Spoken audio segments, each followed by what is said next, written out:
The Ten Commandments, they are taken outright from spell 125 in the Egyptian Book of the Dead.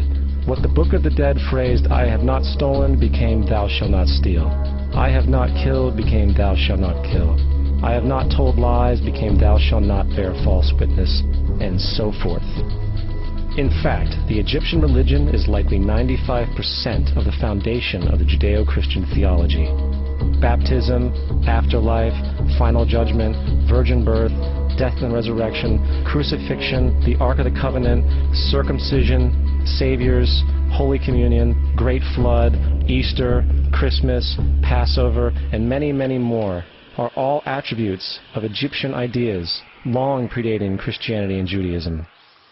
Justin Martyr, one of the first Christian historians and defenders, wrote, "When we say that he, Jesus Christ, our teacher, was produced without sexual union, was crucified and died and rose again and ascended into heaven, we propound nothing different from what you believe regarding those who you esteem sons of Jupiter."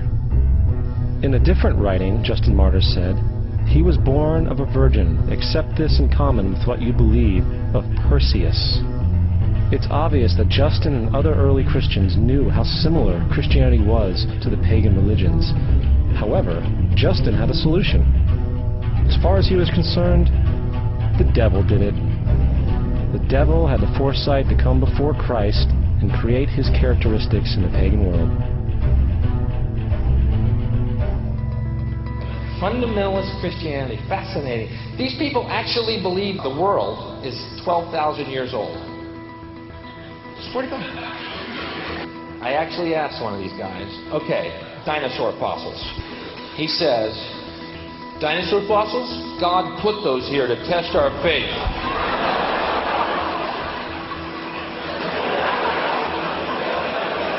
I think God put you here to test my faith, dude.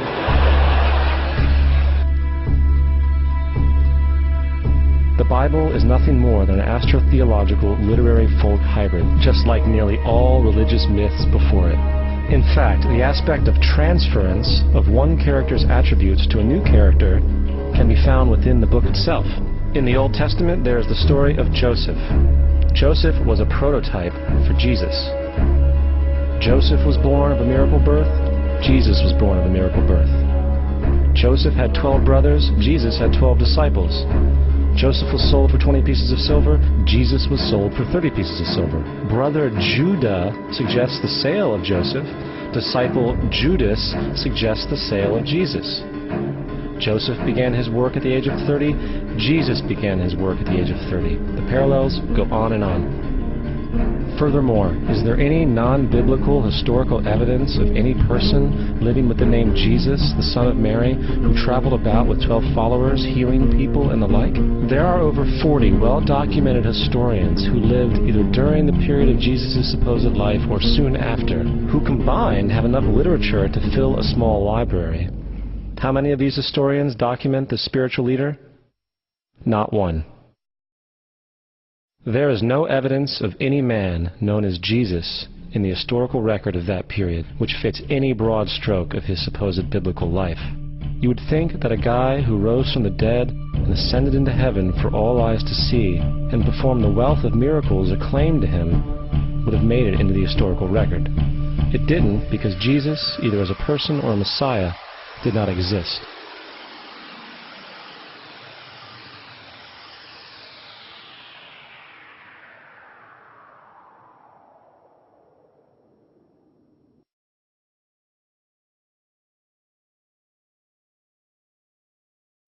We don't want to be unkind, but we want to be factual. We don't want to cause hurt feelings, but we want to be academically correct in what we understand and know to be true. Christianity just is not based on truth. We find that Christianity was in fact nothing more than a Roman story, developed politically. The reality is, Jesus was the solar deity of the Gnostic Christian sect. And like all other pagan gods, he was a mythical figure. It was the political establishment that sought to historize the Jesus figure for social control. By 325 AD in Rome, Emperor Constantine convened the Council of Nicaea. It was during this meeting that the New Testament was firmly defined, and thus began a long history of Christian bloodshed and spiritual fraud. And for the next 1600 years, the Vatican maintained a political stranglehold on all of Europe, leading to such joyous periods as the Dark Ages, along with enlightening events such as the Crusades and the Inquisition.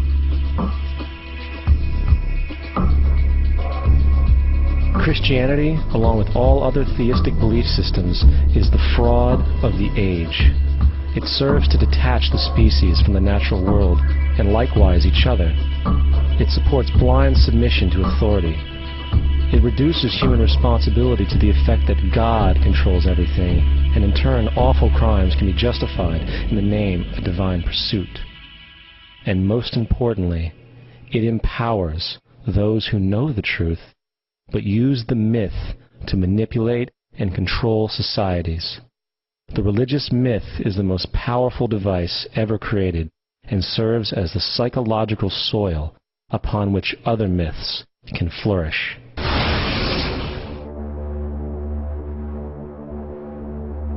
A myth is an idea that, while widely believed, is false. In a deeper sense, in the religious sense, a myth serves as an orienting and mobilizing story for a people. The focus is not on the story's relation to reality, but on its function.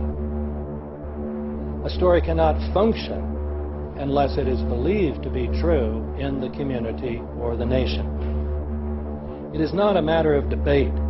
If some people have the bad taste to raise the question of the truth of the sacred story, the keepers of the faith do not enter into debate with them. They ignore them or denounce them as blasphemers.